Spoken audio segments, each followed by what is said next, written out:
Some dudes like to treat masturbation as if the moment you spill your seed, Hercules himself is gonna come down from Mount Olympus to permanently dishonor you and your bloodline in all of perpetuity. However, it's really not that big of a deal. What up, everybody? Welcome back to Operation Moksha. As always, I'm your host, Chris Orozco, and today we're gonna be talking about whether guys should masturbate. We're gonna go into the pros and cons and all the different outlooks and why you should, why you shouldn't, and ultimately I will give my 2 cents about how I think the healthiest way to relate to this practice is, and all the dangers and all that sort of shit. This seems to be a highly contentious topic for some fucking reason, and I think a lot of it is because guys in general don't really have a healthy relationship with our sexual energy, and so we don't really know what to do with it a lot of the times. It's not really welcome in our culture anymore, even though it is also demanded of us that we be in complete mastery of it, and so a lot of guys are stuck in a weird conflict where they are ashamed of their sexual energy, but they know they have to embody it in a very healthy and somewhat at least dominant way, and so that can create quite a head fuck. And so I want to demystify this a little bit, because like I said before, there's a lot of guys that treat this like as soon as you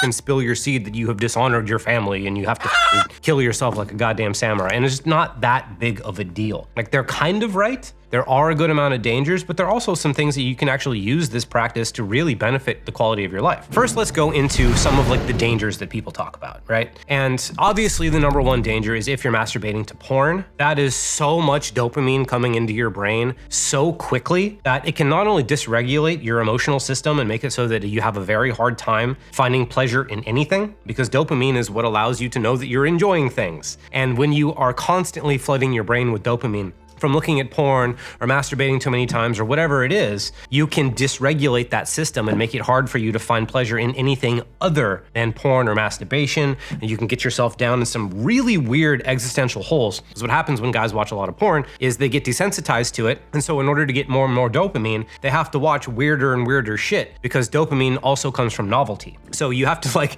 go down this existential downward spiral rabbit hole to be watching weirder and weirder shit. And I'd really prefer you didn't do that, because that is a weird thing to go through, and I wouldn't recommend it for anybody. And I'm not gonna go too far into the whole porn thing because I've already created a whole video on that.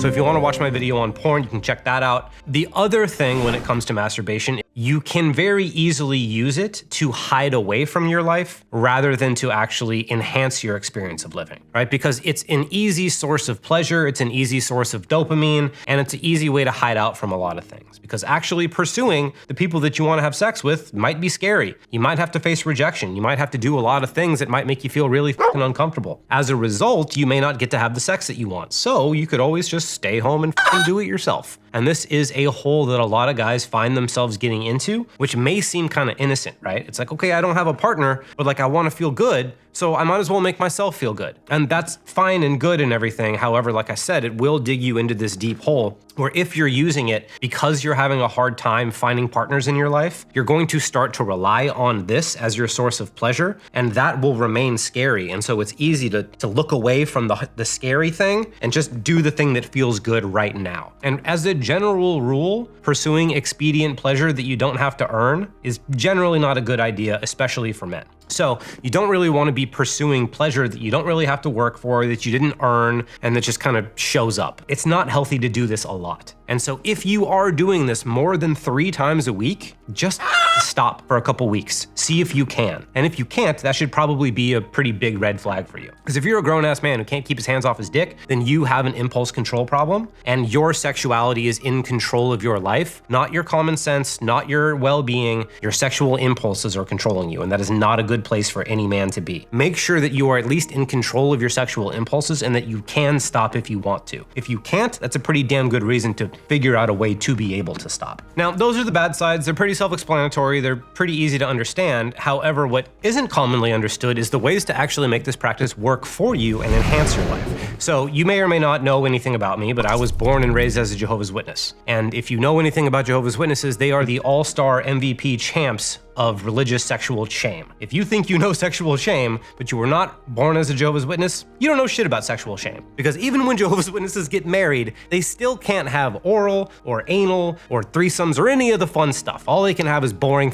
missionary. So even once you get married, you still have to repress all of your sexual desires. And that was the culture with which I was born into. Needless to say, I grew up with a lot of shame around sexuality, and this created a lot of problems for me. It made it difficult for me to pursue my sexuality. I've had different sexual dysfunctions that I've had to overcome. I've had premature ejaculation that I overcome, erectile dysfunction. I've had to deal all those things using shadow integration. And my self-pleasure practice was actually a pretty big part of that. The thing about this, for me at least, was I used it as a way to actually access my shame, right? Because if I told myself that pleasuring myself was a shameful thing to do, then I would do it specifically so that that shame could come up and that I could build a healthy relationship with it. Because I wanted to get to the point where it was essentially neutral. I wanted to get to the point where I didn't see it as a good thing, I didn't see it as a bad thing, I just saw it as a thing that I could either do or not. I could either take it or leave it. And in order to do that, I had to get through all the shame. So what I would do is I would specifically, sometimes I would watch porn intentionally because I knew that would bring up shame as well. But again, that's a hot fire to play with, so you have to be really intentional. But the main thing is I would do is just take care of myself, and then I would notice that I would start to feel shame. And then if I needed to, I would slow down, I would stop, I would do whatever I needed to do. But my priority was making sure that I could be present with all the shame that came up. My intention was to get comfortable with it, to learn to express it, to ultimately learn exactly what it was I was ashamed of and see if that was anything worth being ashamed of, or if I could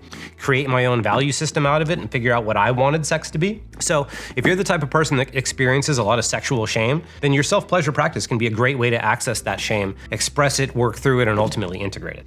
Now, another thing that guys have a lot of difficulty with is pleasure. Like, we're not really trained at any point to value our own sense of pleasure. And I know for me, especially when I was dealing with premature ejaculation and some other shit, I was afraid of my own pleasure, right? Because it was like, oh my God, this feels good. That means I'm gonna blow my load. So I can't feel good. If I feel good, that means I'm going to disappoint myself and my partner. And that was not something I was willing to do. So in order to last longer, I would essentially have to deaden myself to all of my pleasure, which was still fun. Like, having sex is just fun on its own. Even if I didn't feel good, I would still do it just because I like doing it. I don't like the idea of having to repress all of my pleasure in order to like do my job, because that's just a weird way to relate to sex, especially when it can feel good for you and your partner. So another thing you can use your self-pleasure practice for is literally building up your tolerance and your comfort and familiarity with pleasure. Because a lot of times when it comes to things like premature ejaculation, what it is you feeling pleasure, thinking that's a bad, shameful thing, and needing to stop it as fast as you can. And when that conflict exists of like, oh, I want to keep going, but like, oh, this is bad and I gotta go, it's just, and you're done.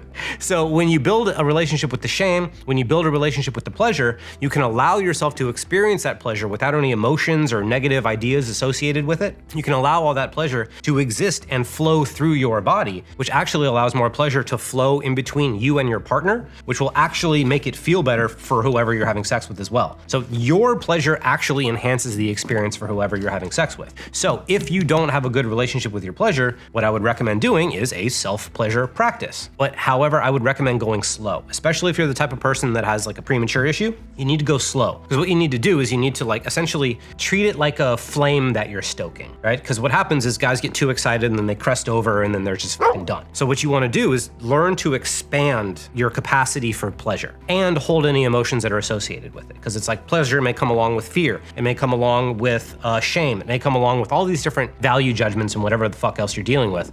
So if you can allow yourself to get comfortable with pleasure, allow yourself to get comfortable with the emotions associated with it, you can be more present and engaged while you're experiencing whatever it is you're experiencing. And that will allow you to be more present and engaged with the actual real life sex partners that you're going to attract, because you're not wasting your time masturbating. Now, another thing that I've used it for is getting comfortable with my own fantasies. I talked about this in the porn video, and I have used porn in order to explore different fantasies. However, I would recommend doing it without porn because your imagination is 10 times better. Not only can you imagine things perfectly, but like you're not watching it happen to another dude. So unless that's your shit, then go do whatever you want.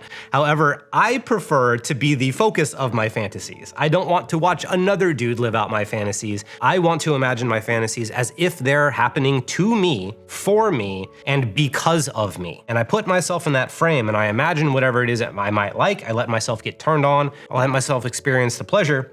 And what I'm doing is I'm consciously choosing to see myself as someone who is equal to those fantasies, somebody that has partners in his life that would be more than willing to fulfill those fantasies, and that I am someone that can attract those experiences and live them out with a sense of ease, and I can and have fun and really just enjoy myself. Because the thing is, a lot of guys aren't comfortable with their fantasies. A lot of guys feel a lot of shame and all kinds of shit around the fact that they even have them. So if you can use your alone time to just imagine them, this is what I do for every practice, is just imagine the kind of life that you want to live and tell yourself that you are the person who gets to do that, but also make sure that you're taking care of all the parts of your personality that come up to counter it or disagree with it or tell you that you can or shouldn't have it or whatever. So it can be used for a bunch of different things. I've used it to completely change my life. Like, I don't have those sexual dysfunctions anymore. I thoroughly enjoy myself. I get what I want. I say what I want. I do whatever I want, and I have a good time. And because I'm more present, it's actually more enjoyable for the people that I have sex with as well.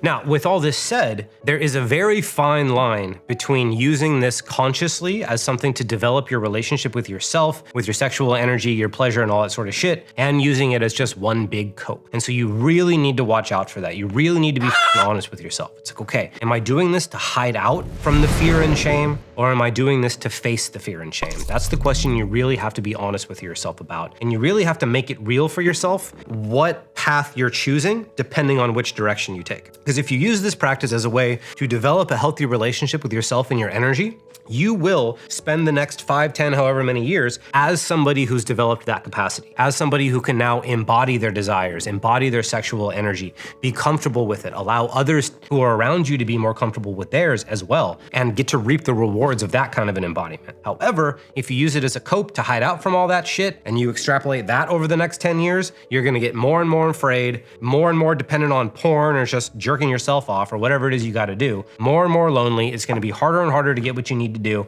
and that as a whole, you do not want to get yourself out of, so don't get yourself into it in the first place. If you're going to use this, you have to know that dopamine is the single most addictive substance on the planet. And if you are going to use this, and you have to use it carefully, you have to be really honest about your intentions and make sure that you're actually becoming the kind of person that you really want to be. Now, what I ultimately recommend is getting to the point where you just kind of don't want to do it anymore.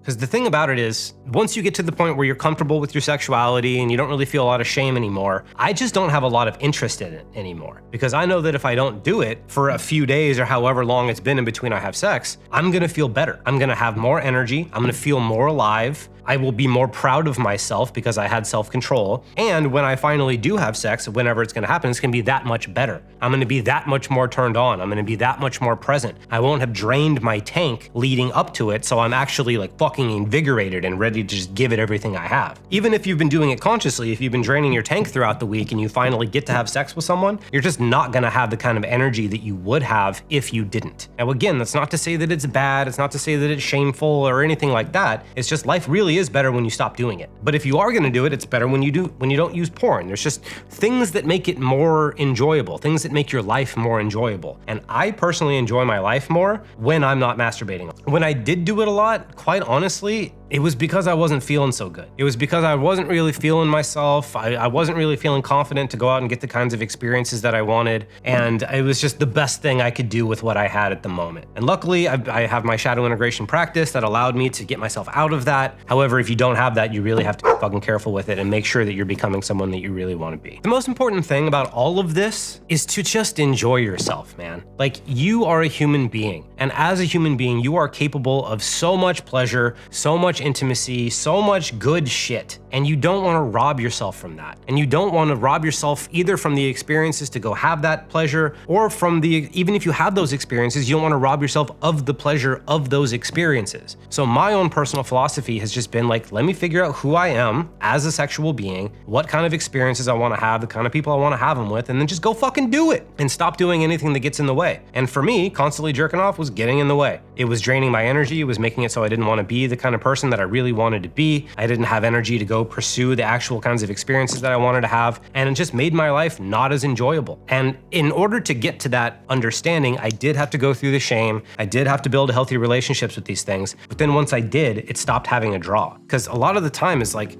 especially because I grew up with a highly repressive religion, I wanted to do it just because they told me not to. I wanted to have a little bit of freedom. There was so much shame and so much like, oh, don't fucking do that. Like, that's bad. God's watching, because why would God even watch that? Like, what a fucking weirdo. So I felt like I couldn't do it. So as a result of my rebellious shit, I was just like, well, fine, I'm gonna do it then. Fuck you. And after I got through all the shame, I realized that I didn't actually even want to. So have your experience with it, do whatever you need to do, but ultimately know that your sexual energy and your sexual experience is here for you to enjoy. However you want to enjoy it, as long as it's safe and sane and consensual, you can do whatever the fuck you want. So make sure that you're using these things to enhance your quality of your life rather than deaden and numb yourself to it and hide out from all the good shit that could be there for you. So I know there's more to say about this, but these are the main points that I wanted to drop. So let me know if you have any questions about this. I'd be happy to go deeper into any of this. Drop me some DMs if it's too personal, whatever you want to do. I'm happy to help. I'm Chris Orozco. I love you, and I'll see you next time.